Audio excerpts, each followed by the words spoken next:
and welcome back to my channel. I hope you guys are good. I hope you guys are staying safe. Thank you to everyone who has subscribed. Thank you for everyone who does comment, who does like. I really truly do appreciate it. If you haven't, please do. Don't forget to share the videos, and yeah, let's extend this family. So anyway, today's episode or today's video will be about Evelina de Bruin, who was one of the Upington 14. Yeah, you'll find out who the Upington 14 is as I go on. So Evelina de Bruin was born on Christmas Day, 25th of December 1933. She was born in Postmansburg in the Northern Cape, and she lived with her parents and her siblings. And her parents didn't really have that much money, so they couldn't even take her to school, so she was illiterate. And the family of 10 then moved to Upington when Evelina was a teen. So the house that they actually moved to in Upington had no water, no electricity, no toilets. It was one bedroom and one kitchen. Family of 10 in that situation. So anyway, she then worked as a domestic worker, and apparently she got paid 100 rand a month. I don't know if it was much back in the day, but yeah, 100 rand a month. And some sources say that she had five children with her first husband and 2 children with her second husband. So we know her today because she was part of the Upington 14, and the Upington 14 is basically known for killing a black police constable in 1985 in the Upington area. Okay, so the policeman who was killed, his name was Lucas Tenolo Setwale. And so the story goes that there were 5,000 demonstrators who were, I guess, demonstrating at a local stadium, and they were actually chased away by riot police using rubber bullets and tear gas. So after that, 300 of those protesters went to Lucas's house. And also, Lucas wasn't very liked in the community because he was a bully to the small traders around. So they went to Lucas's house and they stoned his house. They threw stones at his house because they wanted him to come out. And so Lucas did come out, but he was armed. So he started shooting around, and he actually hit a young man in his spinal cord. So he was caught eventually. He got away from the mob, but then he was caught and he was beaten to death, and then they poured him with petrol and set him alight. So after that, De Bruin, Evelina, and her husband were actually identified as being part of the 26 people who were physically there when Lucas was being killed. On 13th of October 1986, the Upington Supreme Court actually singled out De Bruin as the one who incited this whole incident, as the one who sent people and stirred people up to go stone Lucas's house and kill him. And at one of the court hearings, Lucas's mom was actually a witness, and she actually said that she heard Evelina shouting on her way back from the murder scene. I guess she was shouting things like he deserved it or whatever, but she said she actually heard De Bruin. But there was no evidence at all that De Bruin was actually physically there at the scene, or that she was there while Lucas was being killed. Okay, so for the judge, this whole riot situation and the killing of the police constable was just a political statement from the protesters. So for him, it was like the protesters were trying to create instability and were trying to make the country ungovernable. It was just kind of like a rebellion from the community towards the government. Whereas from the riots, the people who were protesting, for them it was kind of like the result of the anger that they had towards their leaders, because of the way things were in their community, and that nothing was changing, I guess, with their situation or in the environment or I don't know, whatever service delivery maybe that they were getting, but the people just weren't happy, and that's why they were protesting and rioting.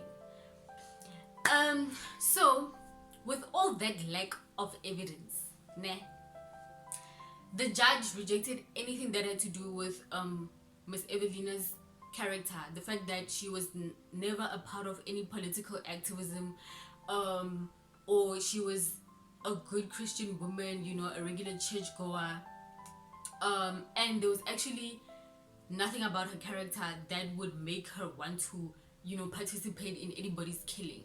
And I get it, like, just because you're a good person doesn't mean you do something like that. But my issue is there was no evidence that she was physically involved or participated in killing this man. So anyway, Miss Evelina was found guilty of public violence and murder under the common purpose clause, and she was actually sentenced to death by hanging in 1989 with 13 others.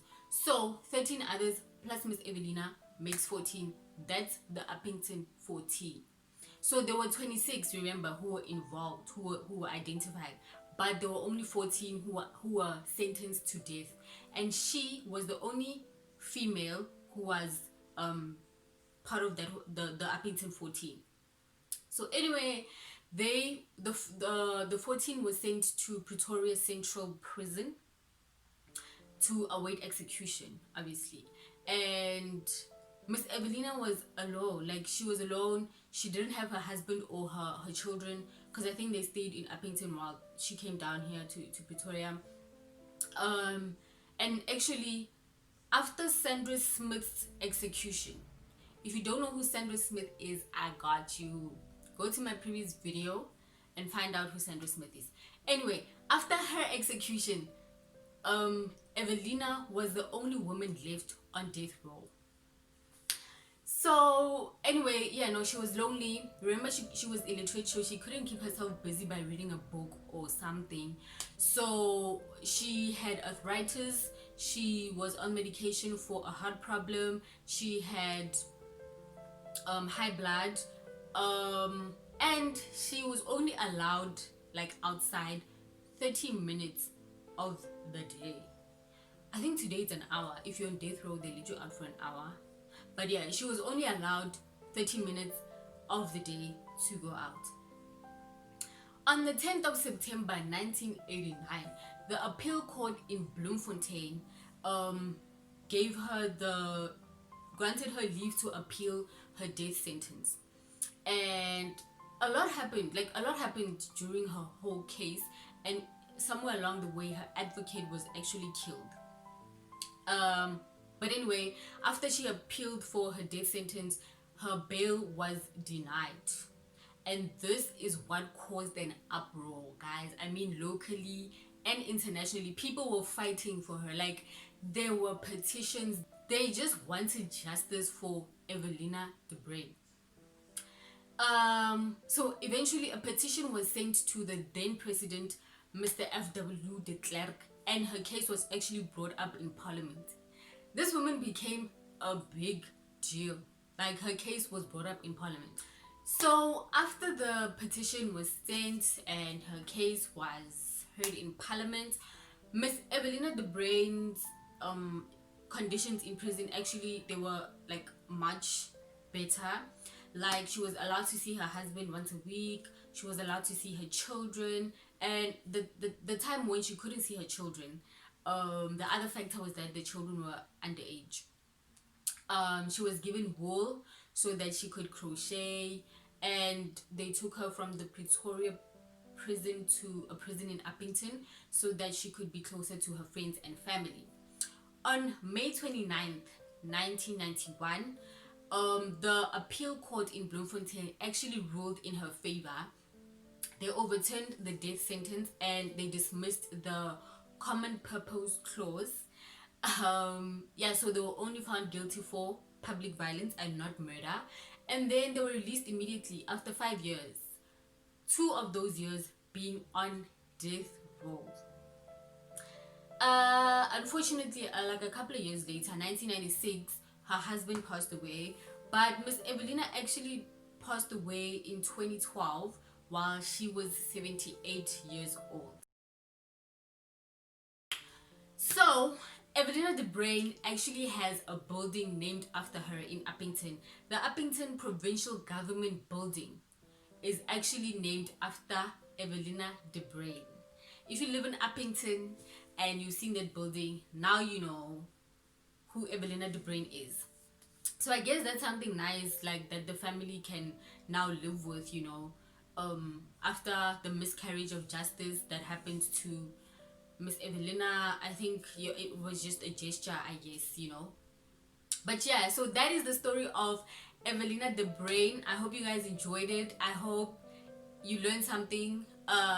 Yeah, I'll see you guys in the next video. Remember, if you have any suggestions, any woman that you'd like me to speak about, or yeah, something like that, please do write down in the comment section, and see you guys next time.